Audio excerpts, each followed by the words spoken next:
We celebrated it with renewed commitments to deepen ties, including discussions on expanding cooperation to emerging sectors such as IT, health, and education. And of course, a very significant milestone significant milestone was the signing of the preferential trade agreement with the aim of liberalizing bilateral trade and enhancing transport and transit facilitation. So under this, 100 Bangladeshi products received duty-free access in Bhutan and 34 Bhutanese products received duty-free access in Bangladesh. So discussions are currently underway to include more products in the PTA basket to further enhance trade. And of course, a very recent development has been a discussion between our Prime Minister and the Chief Advisor, Dr. Yunus, on the sidelines of the UN General Assembly to even take this further through a free trade agreement. In March 2023, a notable development was the agreement on the movement of traffic in transit in 2023, facilitating cross-border movement of goods. And as a part of this, a trial run is currently underway, with one container having already reached the Chittagong port in September this year and will be transported onwards to Bhutan by road. Similarly, a trial run will be conducted with a consignment originating from Bhutan, transiting from Bangladesh to another export destination. So the objective of this trial run is clearly to identify and address any operational challenges in cross-border transit. We look forward to leveraging this facility that Bangladesh has so graciously provided us. We are very keen to look at the ways our hydropower can provide benefit to Bhutan, and we also know that the government of Bangladesh is keen to invest in hydropower and also to the evacuation of hydropower. And on this, both the the Royal Government of Bhutan as well as the government of Bangladesh are pursuing this with the Indian side. So I believe that the sector, the hydropower sector, has so much potential.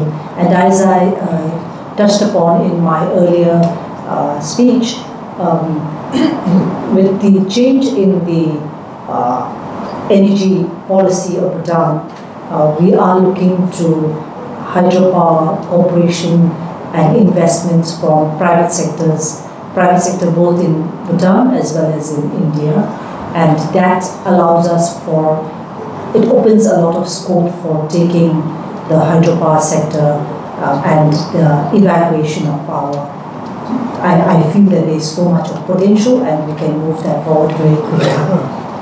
Thank you. Bangladesh stands as Bhutan's second largest export destination and the fifth largest source of imports, highlighting its importance as a key trading partner.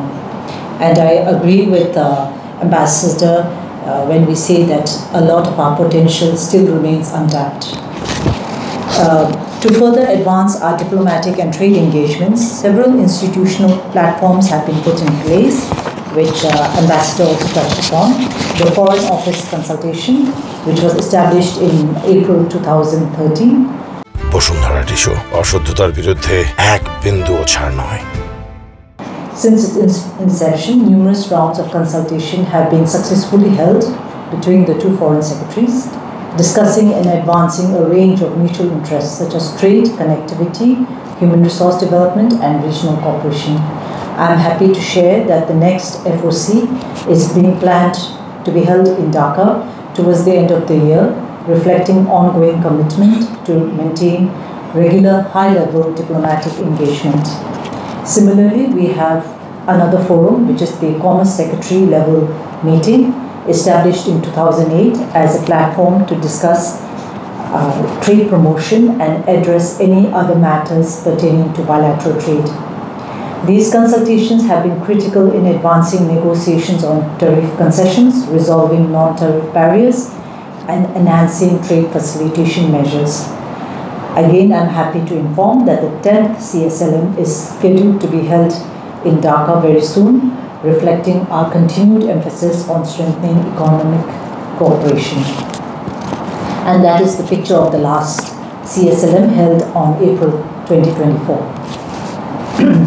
In 2019, a landmark development in trade facilitation began with the signing of the Memorandum of Understanding on the use of inland waterways for the transportation of bilateral trade and transit cargoes between Bangladesh and Bhutan. This MOU aims to enhance trade efficiency by utilizing river and transport routes through Bangladesh, significantly reducing cost and transit time. To operationalize this, an SOP was signed in April 2019, identifying key ports such as Narayanganj, Moynal, Chilmari, and others as designated points of call for cargo. And the first maiden cargo was actually using these routes, riverine routes, was of stone aggregates in 2017.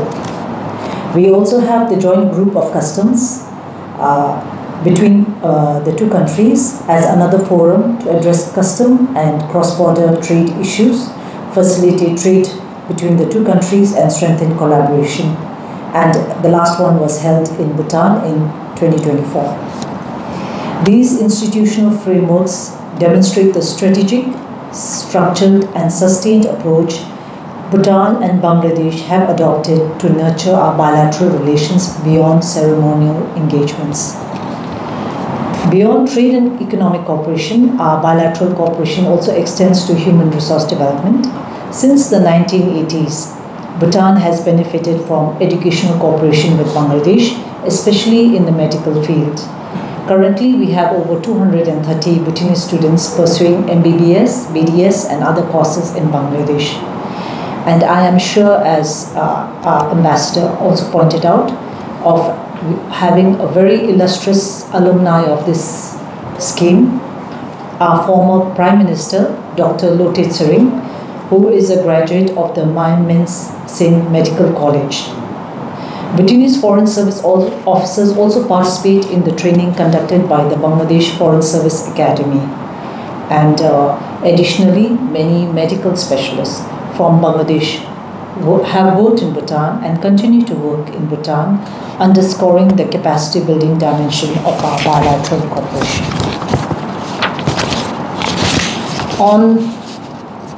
So that's the picture of some of our Bhutanese students who've come to the Royal Bhutan Embassy to celebrate one of our national days.